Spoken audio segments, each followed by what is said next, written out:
78-year-old Jimmy Ladd recently fell and broke his pelvis. I can't walk by myself, but I can walk with help.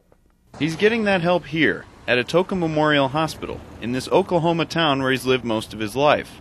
People here spend their health care dollars at this hospital, but other small rural hospitals aren't so lucky. The biggest problem that rural health facilities have is people assume they're not much good. So younger people particularly tend to drive into the city for care, forgetting that when push comes to shove and they have their heart attack or saw off their finger, they're going to need those local services. Local services like emergency care, as well as primary care. You know the people, you know their families, you know how they live at home.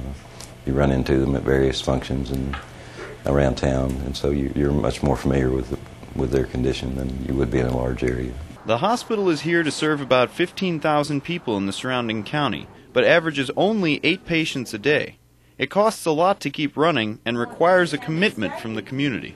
Through the 1-cent sales tax, county sales tax, that the community collects in support of the hospital. It probably averages around $700,000, $800,000 a year toward the support. That money helps pay for state-of-the-art equipment, like this new X-ray machine and this CT scanner. The hospital also generates money for Atoka.